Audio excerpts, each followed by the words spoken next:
It's like a gentle peace coming from chaos. That harmonica. You're listening to, it's beautiful. You're listening to Forever West, Old Time Radio Hour. We had a couple weeks off, I think, 2, maybe 3, but we're back. I do want to give a shout out real quick at the start to our sponsor. Get that out of the way. Forever West, Old Time Radio Hours, brought to you by Star Grocery. You want your flour, sugar, coffee, tea, whatever you need. Star Grocery has the groceries, provisions, and country produce to meet your need. Phone number 3, the Star Grocery. That's the place. That's the place. That's the place. Little inside joke between us. That was when you said that to me. I was like, I hope you bring this up. Yeah, that was pretty sponsors. Cool. If you we got a sponsor. Yeah, if you happen to be in the neighborhood of Purcell, Oklahoma in the late 1890s, stop by. Give them some business. Star Grocery. That's the place. That's the place. I'm going to start collecting old ads from newspapers that I see like that. And they're that's really sponsors. Cool. That's cool. That would be fun. How you doing, man? How you been these past couple weeks? I've been actually pretty good, other than the incident that I showed you the result of that incident on my finger. But it's healing well. So what we're talking about, I cut my finger at work a couple days ago, 3-4 days ago. It's healing well. The cut is closed, but my knuckle is still a little tender. It's my index finger on my left hand. So, from the quick right across my knuckle. So it's so I kind of affected the way I typed a little bit, but that's okay. We've got plenty here to get us through part 1, and then it'll be healing up nicely, and I'll be able to type regularly and finish up for the second episode. So other than that, man, just been very busy. Today was chaotic at work, and tomorrow's gonna be even worse. So I mean, today we're staying on the frontier, so to speak, but we're going forward in time a little bit. We are, and I thought about that. I'm not sure if anybody else has an issue with it. Probably not. But it's like we're Forever West, and I kept thinking, well, does this take us a little too far out of the timeline? But it's 1931. We're going to end in the winter of 1932, and still in America, United States, we've got Prohibition, Great Depression. We've got a lot of things going on that are historically meaningful, to our timeline. But the one thing about this episode and next episode is where we're going. It's a place that I have no clue. I'm not well versed in it. I'm learning a lot of this as I've been researching it. And so I find it very intriguing, but I'm learning more and more. There's going to be some things that, some pronunciations of words that I may or may not get correct.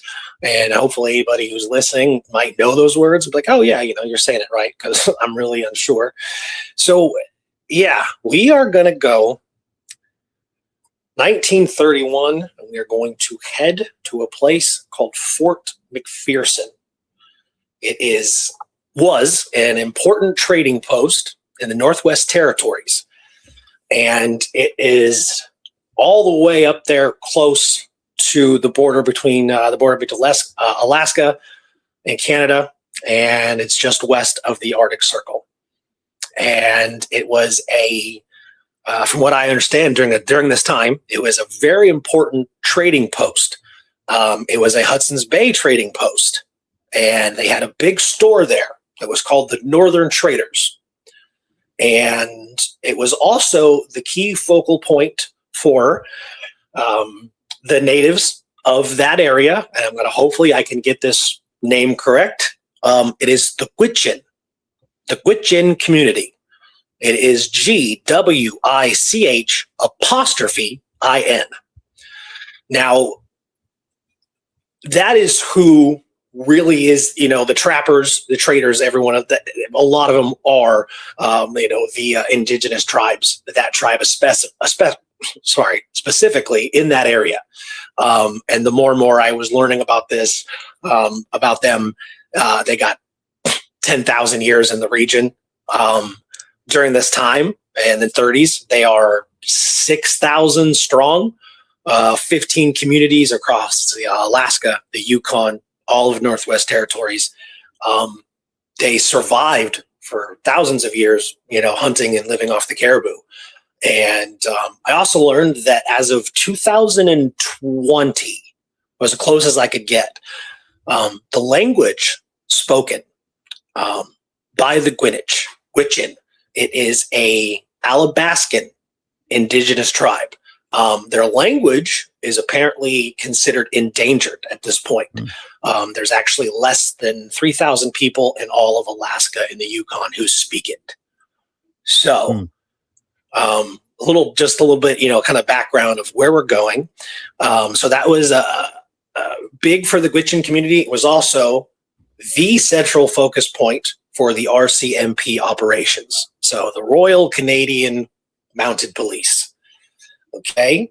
In 1925, there seems to be a pretty big shift amongst the Gwich'in community. They begin building cabins, building families, and over the next decade or so, it becomes far more of a permanent settlement rather than just a hunting territory. You know what I mean? And and they grew stronger and stronger over that time. There's also a place that we're going to talk about a lot in these two episodes that's very near Fort McPherson. It is called Aklavik. I believe I'm saying that correctly. And it is deep, right? Pretty much lies right on the border of Alaska and Canada, the Northwest Territories up there. And Aklavik is... everything's in kilometers too. I forgot about that. I was reading everything, and all the newspaper articles I found about this, everything is in kilometers. I kept going, dude, I got to figure kilometers out so I know the distance. But it's not far. Aklavik is not far from Fort McPherson. Not, you know what I mean? They were able to get warrants out of Aklavik and stuff like that. So I don't think it was too far. So it's a little bit of background because I do want to say that this is also something that people were going to get very interested in, and they're going to want to know, okay, so what about Albert Johnson's childhood? Where did he grow up? The same things that, that kind of coincide with learning about famous outlaws like Jesse James or Billy, or lawmen like Doc, Pat. You want to know these things. Well, we don't know. No one knows. And they actually have, we'll talk about that, but they have his DNA. He was exhumed in 2010, and they still don't know. Okay? So that's one thing to say. They don't know. We don't know his childhood. He literally shows up. First sighting of him that I could find is July 7th, 1931.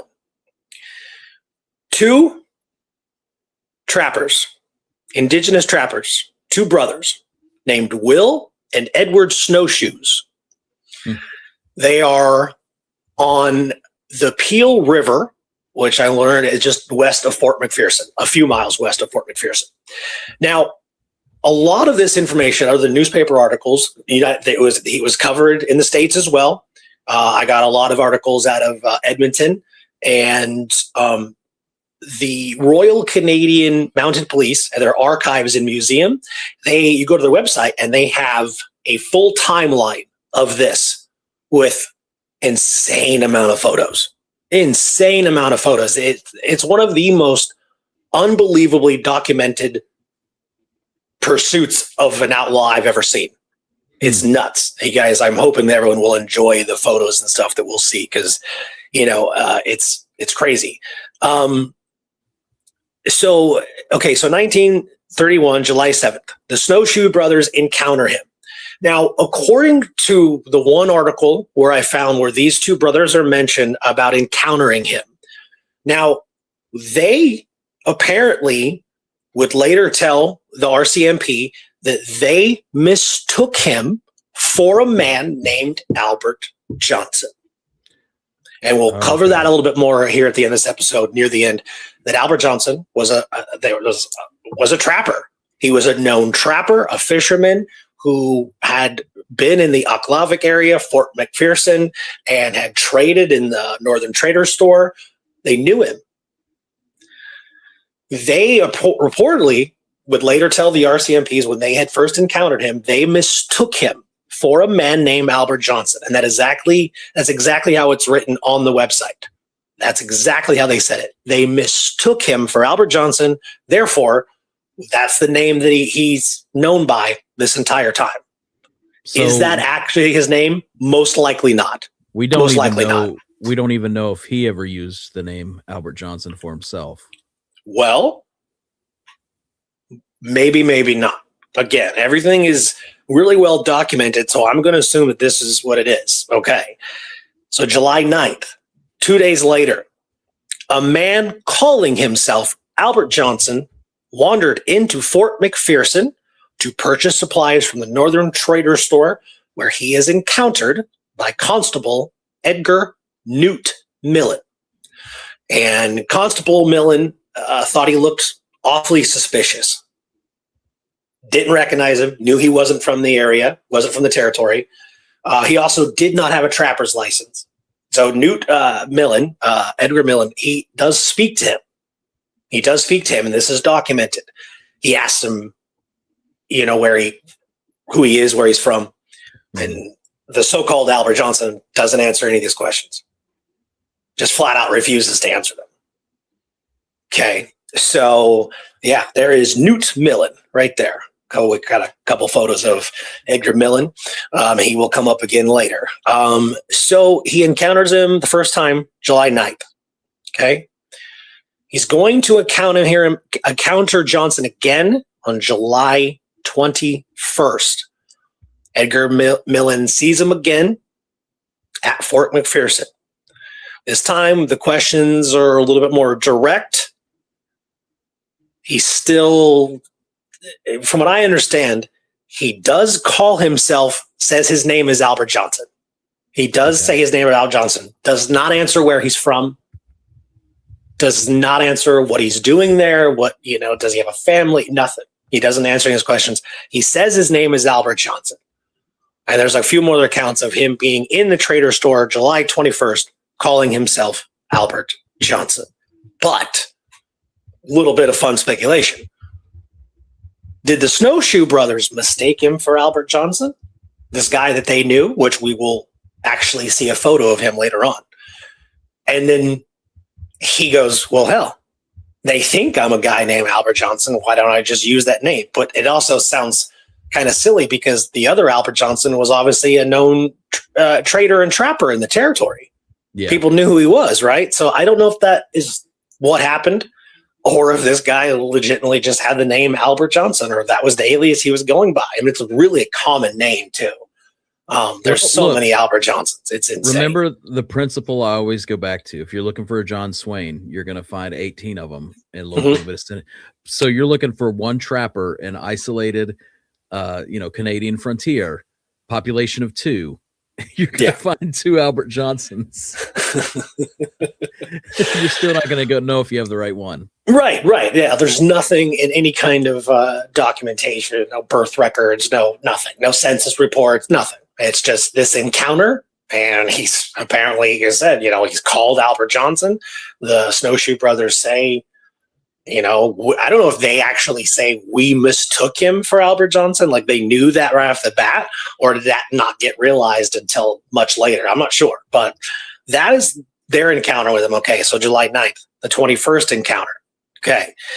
And whether or not he ended up getting a trapper's license, I'm going to assume he did not, especially after what happens. Mm-hmm. Okay, but Millen did seem to understand that whoever he was, he wanted to be left alone, but that was not unordinary. That wasn't, that wasn't odd. A lot of people, same thing when they say about Alaska now, right? Unless you were born and bred there, the people who choose to move there at a later life, I hear that a lot. Are they Yeah. running from something? You know what I mean? That's the furthest place you could get for a new, fresh start. You know what I mean? So I started pondering that. What would bring this man, if that's what his name is, Albert Johnson, what would bring him to the area? Did he just want to trap? Did he just want to hunt? You know what I mean? We don't know. He's, obviously he's totally alone. And so that's something I had kind of wondered. So after that encounter on July 21st, he seemingly disappears up the Rat River. Okay. And from what I had read, he disappeared miles enough up the river that no one was really going to go, well, let's go see if we can find him. Just nobody encountered him again, like at all. And in that, it's about a good 6 months before anything happens with him again. And in that 6 months' time, the RCMP would discover that he built himself a cabin, literally just like to the left or the right, like maybe 100 yards of the Rat River. And he is, in that 6 months, he's not doing anything. Like his name doesn't come up again. He's not doing, he's not supposed to, apparently. And that will change on Christmas Day. So yeah, about 6 months later, December 25th, 1931, a First Nations native named William Narasu.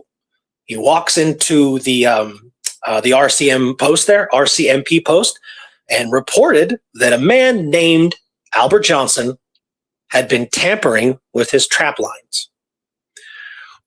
That's all that said.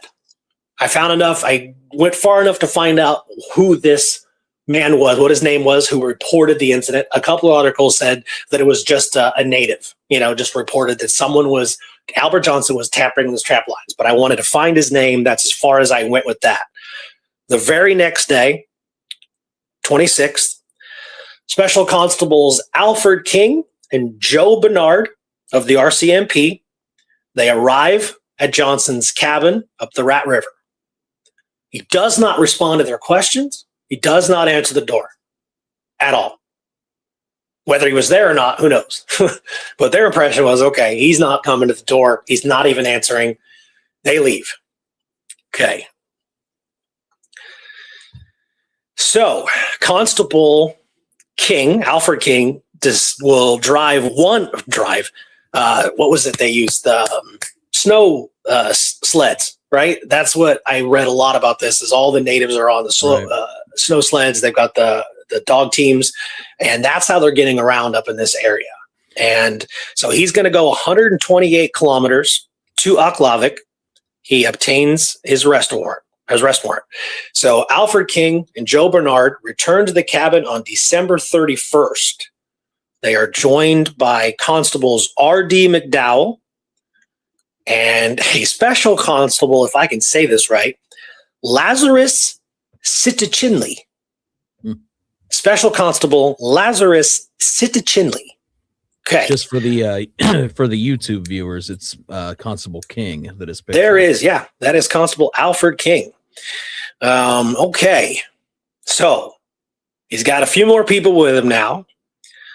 They go back, they knock on the door, and Albert Johnson fires a shot through the door that pierces King in the stomach.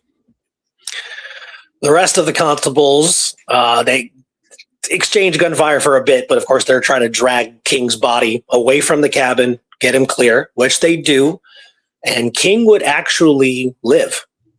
He would actually live.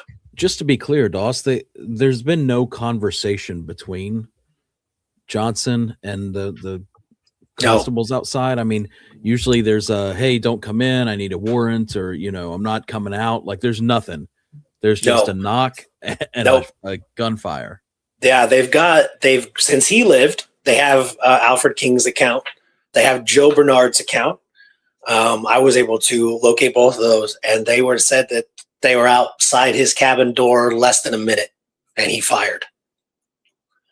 Wow. So that's another interesting thing that I have gotten stuck on, where you start to go, okay, we don't know who this guy is, where he's from, what he's capable of. But they just I mean, they do have a warrant, granted, but they just went out to question him the first time, right? They were just going to probably just ask him, hey, what's going on? Did you tamper with these lines? You can't do that. Whatever the conversation may have been. But because he refused to respond, maybe they just felt like that was, next step, go get a warrant, then he'll have to respond, right? In their minds, they're thinking, well, there's 4 or 5 of us right outside his cabin. I've got a warrant. Why would he go that far, right? And an action like that, just shooting, a member of the RCMP who had a warrant, shoots him in the stomach. That's a very, very quick and unrational decision, right? Yeah. And this is kind of where it starts, I feel. I started noticing this is, you start seeing it, they start calling him mad, right? He's crazy. He's the mad trapper of Rat River. And that's where it starts. But we're going to learn as time goes on that he might be a little crazy, like to make that kind of decision. Maybe he just doesn't, just snap and like, maybe he doesn't like lawmen, I don't know. It could be from a past that he's running from, that's all fun speculation. But to go that far, to instantly shoot him like that, when the original visit wouldn't have probably been much of a consequence. Right. No.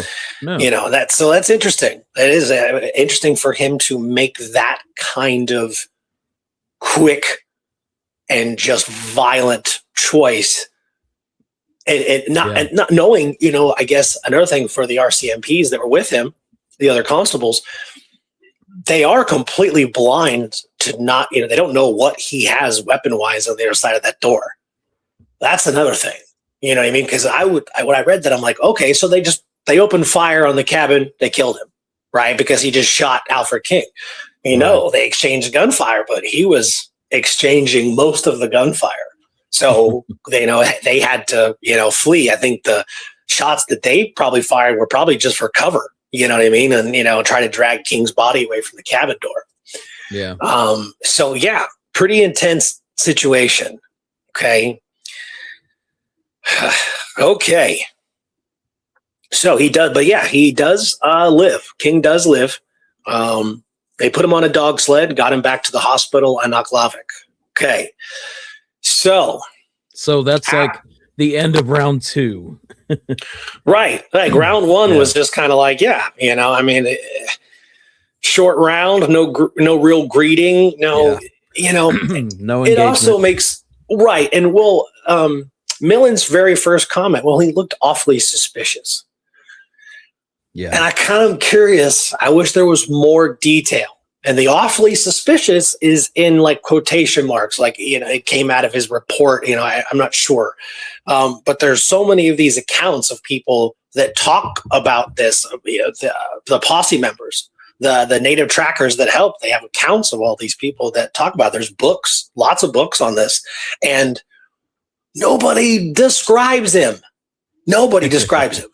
Not once. It's just the Albert Johnson, right? And then his name sticks like that after all of these years, and they have no idea if that's his actual name. So I think that the awfully suspicious, that he looked dangerous, that he looked scary. I mean, to be honest, I think he looks kind of scary, but, there's some stuff we'll see later. So I'm not really sure, but I think that's fun to contemplate. We did mention the other week before we signed off that there was a documentary on this. I will not go into really deep into it, but in the documentary, there is a writer. Can't remember her name. It's right on the tip of my tongue, but she is featured quite a bit in this documentary because either she wrote a book or she wrote an article about him. And because they didn't know, right? They had no idea. It was fun to start speculating. It was 1930, 1931. Where did he come from? She was saying in the documentary that they were starting to write, well, maybe he was a gangster for the mob in Chicago. Maybe he's from New York, because this is from the documentary, but I think it's so cool that I have to throw it in there. when later on, when they are able to take things off of his body and property, he is found with $2,400 in U.S. cash. $2,400 in U.S. cash. And other than like his snowshoes and his clothes and whatnot, right, his weapons, the $2,400 in cash and a little box of human teeth. About 20 human teeth. Keep that in mind. Yeah. What we're kind of dealing with and where we're going, like, it's nuts. So I thought that was interesting, that documentary. That writer was like, oh yeah, where's he from? He could be a gangster from New York. He was doing prohibition stuff in Chicago. They had all kinds of things that they were thinking of, maybe he was formerly in the military in the United States, or in Canada, all these things that they just couldn't answer. So it became fun to start the legend going, right? And then the Mad Trapper, who is he? He's this, he's that. They just kept writing all these things over the years. I've come across a few where it's like, okay, so they think he's like the Superman of the snow. You know what I mean? The way they were writing about him, right? And just all this legend stuff. And you just got to really peel it back. And like, they don't know anything before he arrives in Northwest Territories in July 1931. They know nothing else. And barely anything afterwards. Nope. And like I said, they have his DNA. So crazy where we're going. And I know I'm jumping, but it's like some of this stuff, like a box full of human teeth, a box full of teeth, all different types of teeth. They were able to determine that they definitely did not all come from the same mouth, because there was a speculation that they were his teeth. Right. But when the photo that we'll see, at some point, he's got teeth. So I don't know. I mean, I'm like, yeah, how did he lose all of those teeth? And then he kept them? Like, I don't know. I think it's probably a little bit more fair to suspect that those are other people's teeth. Yeah. Okay. So now, after shooting King, the RCMP now is going to take this rather seriously, and they form a rather big posse. And this would end up turning into the biggest manhunt in Canadian history. I mean, the biggest. Okay, so the posse is led by Special Inspector Alexander Eames, Eames. The posse consisted of Eames, Edgar Millen, R.D. McDowell, Joe Bernard, and Lazarus Sitchinley, and a man by the name of Newt Lang, and First Nations native guide, a man by the name of Charlie Rat. And that man you see right there is Special Constable Joe Bernard. So he was with Alfred King when they went the first time to visit, and then came back with the warrant. And Bernard was one of the RCMPs who pulled Alfred King back out of that and away from the cabin. And Bernard is through all of this. I was glad to be able to find a photo of Joe Bernard, because his name comes up quite a bit. And he also, he reminds me a lot of like Jim Thorpe. He looks a lot like Jim Thorpe to me. So native guide Charlie Rat. Okay. January 9th, 1932. They come back to Johnson's cabin. Inspector Eames, the posse, they stay away from the door. They're a good, so many yards back. I couldn't find exactly how far, but I'd imagine it was kind of like approaching the rock house at Stinking Springs. That's what I imagine. They approached it some way and planted themselves in the ground behind anything they could find, whether it was trees, whether they built their own, like holes in the snow. I'm not sure. I couldn't find that, but it just sounded like, there wasn't any casualties this time around. Right. But they still could not get him to answer. Unreal. Not at all. So Eames doesn't even waste any time.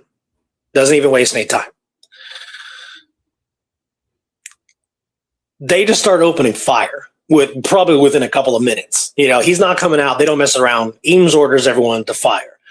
Well, they quickly find out that in the time frame after he shot King and they came back with the warrant with the bigger posse, he had fortified his cabin, and he had fortified it very well.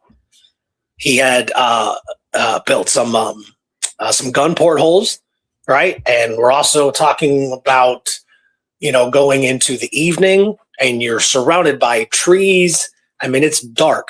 The woods are dark, period, and that's just how it is. So I would imagine that none of these RCMPs can see where he's sticking his weapon out of. Yeah. You know what I mean? I was thinking, because he starts opening fire back on them. They would find out later on that when they had his belongings, he had a rifle and a shotgun, but there's absolutely no distinction on the shotgun or the rifle. That bothered me, because I would like if they had serial numbers recovered. Right. And I was thinking, like, what kind of rifle? What kind of rifle? The kind of rifle that a sharpshooter uses? Like, I was curious, like, what kind of rifle, but couldn't find that information. Like, as far as, like, here's exactly the type of rifle he was carrying. Here's the exact type of shotgun. Not sure. But he is keeping them back. He's keeping them from getting any closer. Okay. Since he's got a pretty big posse at this point, some of them stay. The rest travel back to Aklavik. No, sorry. Fort McPherson, where the RCMP post is. And they get dynamite. They come back. The siege has now gone on about 15 hours. Right. That's what I saw it listed as. They were as a siege, a 15-hour long siege, which at this point, the RCMP says the hell with it. And they throw dynamite on top of Albert Johnson's cabin. It explodes. The roof collapses inward. They're thinking, we got him.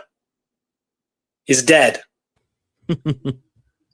4 to 5, 6 minutes later, there's absolutely no sound, no nothing.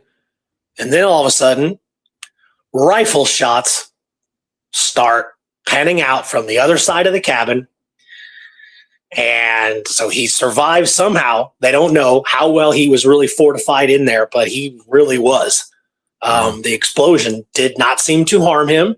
He fires, like I say, within a few minutes, he's firing on them again. And then I sent you a photo. There's a photo of Johnson's cabin after they threw the dynamite on top of the roof, which is pretty damn cool. Yeah. There we go. Not much left at all. No, just a couple days after. And we're also looking at, just constant snowfall at this time too. It's just constant. And that would create big problems for them as the hunt starts. Right? Because his tracks are constantly being covered. They dynamite the roof. He still survives. He's firing at them from the cabin still. When does he make a break and get away? Okay. Exactly what happens is they leave. Okay. They are running low on supplies. Yeah. They are running low on supplies. And another thing I found that was causing a bit of an issue was not enough food for the dogs. Not enough supplies to keep the dog sled teams in the shape that they needed to keep them in. And so at this point, after the 15-hour the siege, the gunfire, the explosion, now they're going 20-something hours past, right? Okay. The posse heads back to Aklavik. And on this day, the day that they threw the dynamite on there, January 9th, it was negative 43 degrees Celsius. Yeah, it's a little cold. So we've got to keep that in mind, what they were all dealing with. And then the kind of the stuff he's going to pull off, it's nuts. And maybe it's why I understand why some of these articles were writing him as some just insane legend that cannot be caught and can't be found. I mean, because he Right. literally couldn't. Yeah, it's crazy. Okay. So they left. Millen, Edgar Millen and Joe Bernard, they come back to the cabin. The documented date is January 14th. So the 9th to the 14th. They just didn't check up on the status of No. this dynamited house and a guy there who was actively taking shots at the mounted police. And well, I thought maybe they were thinking like, okay, we just dynamited his cabin. Right. Starve him out. He'll die. He'll be dead. There's nothing left. I think they were probably like stuck on not only we're running low on supplies, but what do we do now? I don't really believe that even though it's the RCMP, they were probably not used to dealing with something like this. I mean, especially in this area, I can't find any kind of report of anything like this ever happening again. You know, it seemed like a very peaceful community, especially the traders the trappers up along the river. It seemed like, you know, most of them were the Witch Inn tribe. So there's going to be a lot of white trappers and stuff up there. Sure. But I can't find any kind of report where there's like, oh, the RCMP had to consistently go out and break up fights amongst trappers and trade lines and, nothing. Like this was just something that had happened. And they were like, well, I think that's what they had to deal with is how do we deal with it? What's next? Yeah. You know what I mean? Even though these survivalist fringe types tend to live well enough in peace if you just leave them alone. And it's hard to say if Albert Johnson would ever have caused any trouble if they had not come. Not to say that it was the mounted police fault, because he definitely escalated the situation in an inexcusable way. But they had two men or whoever not complained about the traps being cut and had not gone out to check, then there's a good chance no one would even have heard his name. Yeah. And I had kind of wondered about that too. Like, was it really, if it really was just, hey, this guy is out there and he's tampering with my lines, excuse me. Can you guys go talk to him? It seems like such a routine visit to me. It didn't seem like there was anything that they thought they had to worry about. But I also wondered, was getting a warrant, was that the next step for him just refusing to answer the door to answer a couple questions about trap lines? I mean, but it is 1931. Maybe I can't really speculate on that too much, but I did kind of wonder. Yeah. It's kind of like a small scale. I know the other story I'm going to refer to is a lot more complicated and has a larger backstory, but it gives me small scale kind of Ruby Ridge vibes, Yeah. No, I totally hear you. Actually, it does in a way. I mean, granted, he doesn't have children, right? Right. He's not up there. Smaller scale with a family. Yeah. He's not up there with an assault rifle. Right. But I mean, it's still that, hey, would they have done any damage to anyone had people not come knocking, Yeah. And again, sorry about that analogy, but it just gives me the vibe. Yeah. Yes. Like, imagine if this was like maybe another 60 years later. Yeah. What kind of outcome it would have, it's very interesting because it's not like something like this hasn't happened in the world in some kind of capacity in some small remote fishing village in Alaska. I'm sure little encounters like this happen, but what it turns into is almost unfathomable. It's crazy. I mean, I've still tried to wrap my head around some of these accounts that I've read from the RCMPs that were there. Some of the first nation trackers who give documents of what they witnessed, what they encountered. And I'm like, is this possible? Some of the stuff that he's going to do to evade them. And Yeah. Okay. But we're not there yet. John Wilson writes into the station, making a good point, that it sounds like Rambo, he said. And there are some Rambo vibes here too. And that's actually an interesting point to think about. Yes. We take the, most theorists who've talked about this story have taken the angle, was he a Prohibition era bootlegger? Was he a gangster, a criminal? What if he had some kind of trauma? Like if you watch First Blood Part 1, it keeps escalating due to Rambo's trauma. Yeah. At the things he's going through that the sheriff in the town thinks should be routine, right. or what have you. And it just turns into this situation. What if he reacted out of a place of just traumatic, I don't know, psychosis, and just thought, hey, they're out to get me, and just went off the deep end. Yeah, no, it's a really good analogy too, because it is possible to think that in his mind, right, mentally, he's on the other side of that cabin door going, I haven't done anything. Like, what if why he was are they here?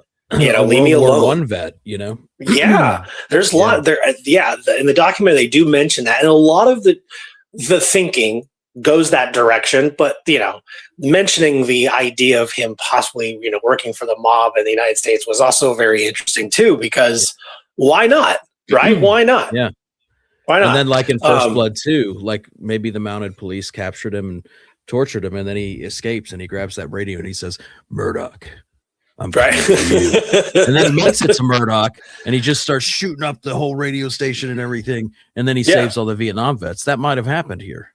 Yeah, and that's another thing too, is that nobody has totally that happened. Yeah, well, I mean, like nobody has any like true verbal communication with him. Not at all. Not at once. At least down the other paths of our research when we talk about, the kid and Garrett or John Swain. They talked to people. People had some conversations with them. So it's not unheard of to find those. Nobody ever even really heard this guy talk other than apparently saying that his name was Albert Johnson. Everything else he pretty much refused to answer.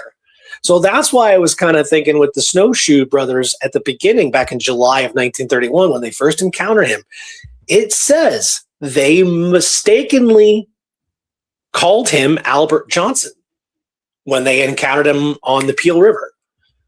And I don't know, then 2 days later, he's a few miles away, he goes into Fort McPherson and apparently tells Edgar Millen that his name is Albert Johnson. So I thought 48 hours after being encountered and mistakenly being called Albert Johnson, 2 days later, he's Albert Johnson. Right. So, I that's where my mind went. Was he not Albert Johnson even as an alias? Was that even the name he was going by, or they just thought that he was a guy named Albert Johnson? And the reason why is because if you got that photo, right. This was in the Edmonton Bulletin, Edmonton, Alberta, Canada. The guy standing.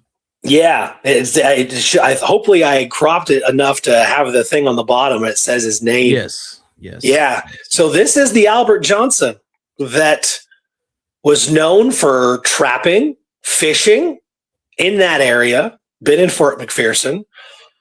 A month later, as they are hunting Albert Johnson, this Albert Johnson actually writes in to the Edmonton Bulletin and says, yes, my name is Albert Johnson, but he was like 57 years old. And at that time when Albert Johnson they were hunting him, and he's also going to end up killing someone too. And we're just about there. So he's calling in going, nobody's hunting me across the Northwest Territory. Like, I'm at home. This isn't me. But my name is Albert Johnson, and I have trapped on the Peel River. He had trapped near Fort McPherson, and he was Albert Johnson. So I just thought, right, I don't know about you, I thought this was who Will and Edward Snowshoes was thinking they encountered. Yeah. From a distance, maybe that's why they mistook him for it. Maybe he's wearing a certain outfit and they just can't see his face. I don't know. But I think this was the man they mistook him for. Yeah. So, very interesting. When I came across that, I was like, whoa, whoa, whoa. And this actually came out during their pursuit, during the manhunt. Okay. So they got that. So they were able to clear that up. Okay. So maybe his name's really not Albert Johnson whatsoever, but that's the name that you are going to find everything related to him about. You know, they don't have anything else to go by except for nicknames, you know. Okay. So now, January 16th, just 2 days after they came back to the cabin, and he's gone, of course. Millen and Bernard couldn't find any tracks, no trail. The snow is, I'm going to guess, probably covered everything. So 2 days later, on the 16th, the RCMP, with their special constables and 11 total First Nation trackers. I'm very close to learn. I've got like 4 of their names, but they all are native names. They're very difficult to say. There's 11 total. I'm hoping I can get all the names of the others, but there is 11, and I found that number at least 4 times. So there's 11. They establish a base camp. It's at approximately 18 kilometers from Johnson's cabin. Okay, I'm not sure in which direction from Johnson's cabin. I could not find that. By July 21st, so 5 days later, almost a week later, they still have no trail. Nothing. Can't find nothing. No cans of food, no fire, no tracks, nothing. Nothing. Okay? So, on January 30th, what I was able to find is that one of the trackers hears a rifle shot near the vicinity of the Bear River. So at this point on this day, on January 30th, half the posse had returned to Aklavik as supplies continued to dwindle. And again, the snow just keeps continuing to fall, and they're dealing with, negative 40-degree temperatures. And so who is left is Inspector Eames, Edgar Millen, and 2 men from the Royal Canadian Corps of Signals. Their names were Earl Hersey and R.F. Riddle. And I'm very curious to learn more about what the Royal Canadian Corps of Signals is. But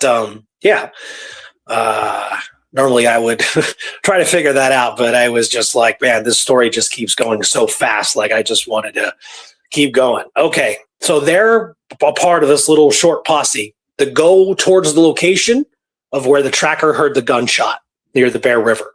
Okay. However many minutes later, within 15, 20 minutes, not even that, I'm guessing, they arrive where in the area of the gunfire, and they instantly see Albert Johnson. From what I have found was that they said he was in complete snow gear, had a mask. They couldn't see, it was far enough away in the snow. They couldn't see his eye hole, what kind of eyes he had. But he had eye holes in his ski mask, had it all the way down over his face. He had these big, gigantic snowshoes on, and he had a rifle. They hollered at him, and the dogs went forward. He disappeared into a grove of trees, and I was able to find that this is at night. It's already evening, so it's dark. Okay. So they didn't particularly know for sure that this was Albert Johnson at the time. I wondered the same thing. They just, but they were, because they don't have a trail. Right. They literally said they had no trail. They couldn't find anything. And then this many days later, there's a rifle shot, gunshot. They follow it, and they say that, they encountered Albert Johnson. I wondered the same thing, but then you kind of wonder who else is out there in those temperatures in the Canadian wilderness, in that spot where they heard the gunfire. So I'm not sure. And I also don't know if once they heard the gunfire and they start going that direction, whether or not they discovered tracks to make them follow the track. Oh, there he is, because we followed his tracks. I didn't find that. It just says that they followed the sound of the rifle. And there's going to be some details that, again, that I just may not know, even though it's well documented. So I'm not sure exactly. It's a very good point, though. It's like, was it Albert Johnson that they were, hollering out to? But, okay, he vanishes into a grove of trees. And what happens next? I read 6 different articles and 2 different websites. One is the RCMP Archive and Museum page. Mm-hmm. There's some information, but not as much as I would like. So Edgar Millen, Constable Millen, goes off on foot with his rifle and heads into the trees. The posse members, from what I can understand, they are covering him, but what happens next happens very fast. He goes into where the darkness of the grove of trees, the posse is behind him. From what I can found is that there's like a quick sound, something that distracts them. They all like turn towards that direction, and next thing they know, Johnson comes around from the other side where they were looking, comes out of the grove of trees, fires a couple shots. They fire back, and his next volley of fire, he hits Constable Edgar Millen directly in the heart and killed him instantly. So now he has now killed an RCMP and wounded another. And you would think at this point, he just shot him. They've got him cornered in this grove of trees.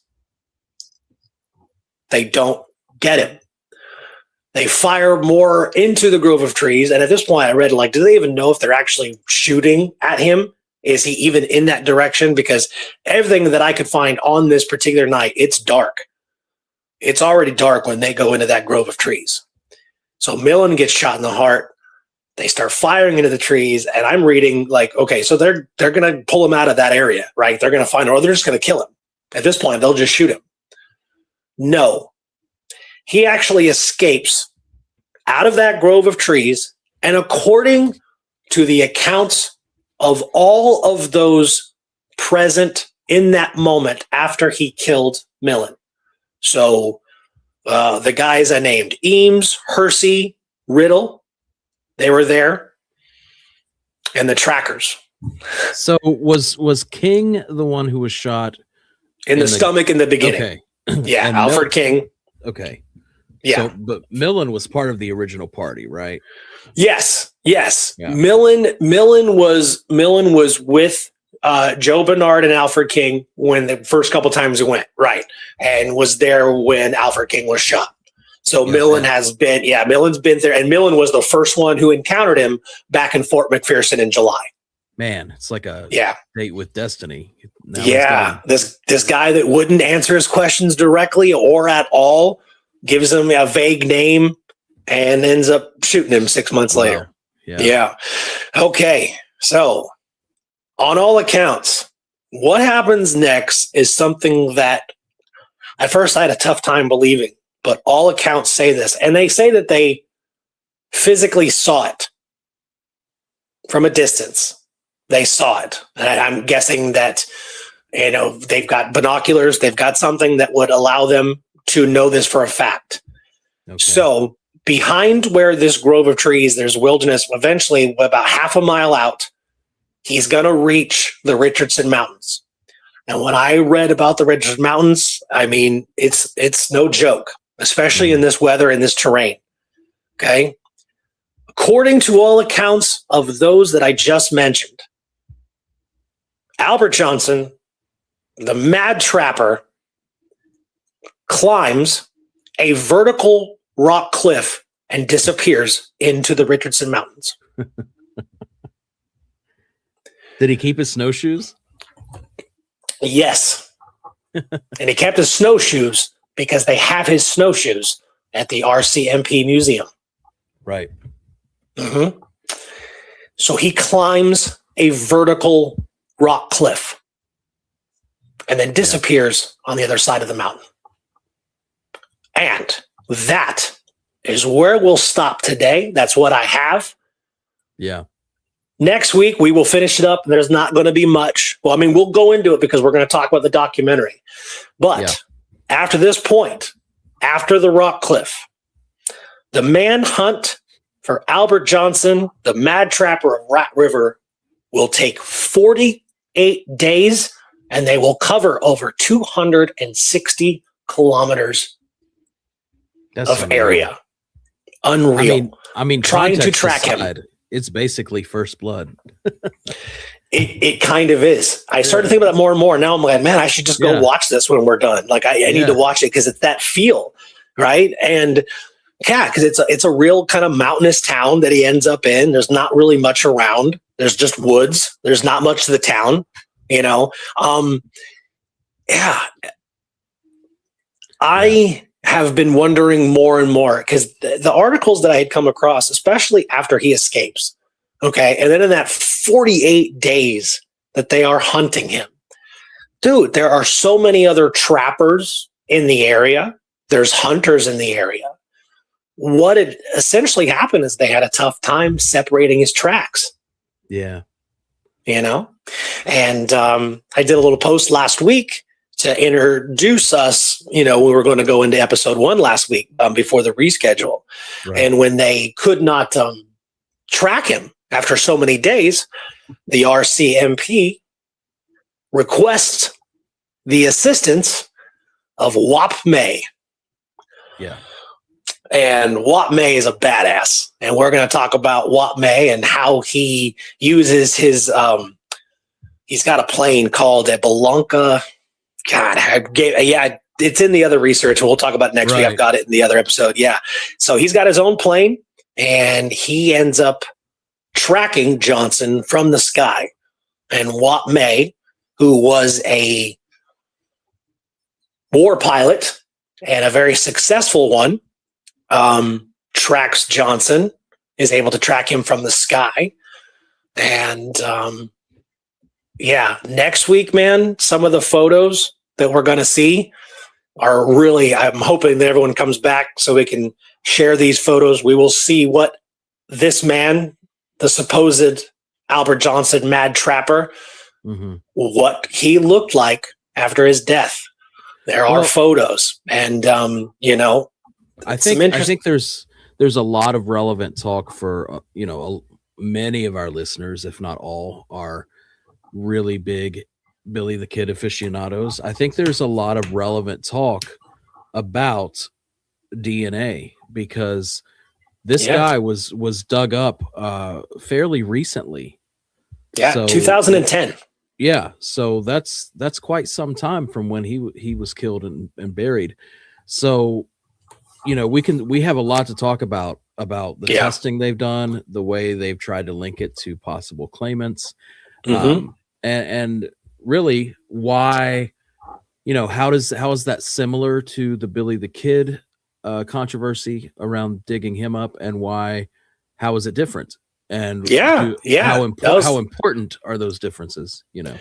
Those are great points, and I feel like I think our fans and members in the live chat, when we start talking about the DNA next week, I feel like that's probably going to come up because I had told you when I first discovered this, one of my coworkers had told me about the documentary, and we had told everyone a couple weeks back it's on Tubi, and Tubi is completely free. You don't need a membership of any kind. They just ask you to, give them an email address and boom, your account's created.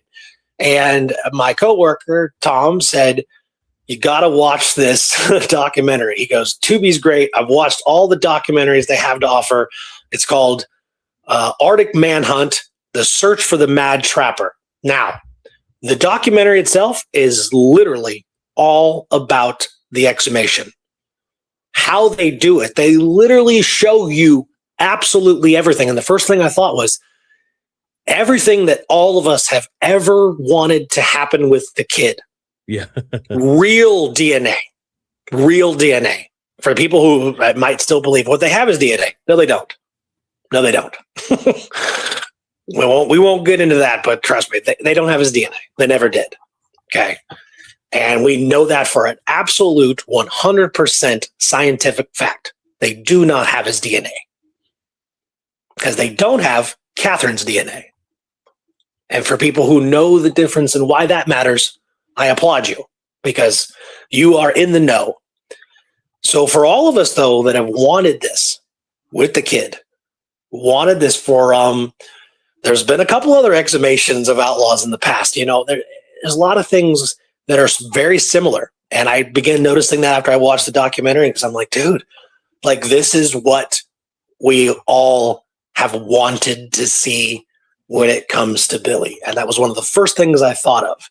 I don't think that the Albert Johnson case particularly falls in line with like a Billy the Kid type story, but it's definitely more of like a soldier-esque Rambo type, like you mentioned. I think that's far more an accurate description of how I view what he's going through and what he's doing.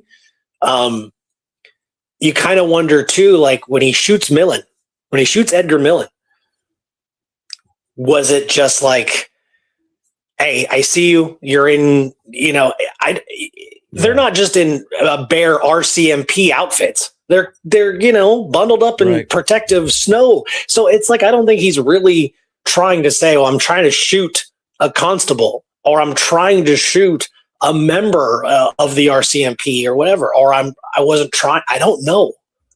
It just seems like it was so quick and he comes out of the darkness, but he did directly fire at them. And whether there was any intention of who he shot or who he wanted to shoot, I don't know. But you go back to the fact that all they wanted to do was just ask him questions. And he wasn't willing to do that. And I started thinking, well, what happens if criminals, if that's what they are, outlaws, criminals, if they have to answer too many questions about themselves that they don't want anybody to know? Maybe there's this prerequisite in his mind. It's like, okay, they've already asked me my name and where I'm from. I didn't do that. And now they're back. And now they have a warrant. Yep. Right? I'm sorry for anyone out there who might like thinking, okay.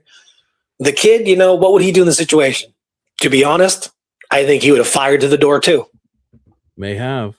If he was in the exact situation as Albert Johnson and he was in that kind of situation, but let's say he's in a cabin way out in the New Mexico desert and they encounter him out there and he's got nowhere to go. Nowhere to go. I wonder. And he's doesn't want to be found, and the type of person and the type of personality that I believe the kid was, I believe he would have shot through the door. Is there anything that rules out Albert Johnson being Jesse Evans? every person we do an episode on, can we somehow say he was Jesse Evans from here on out? That was funny.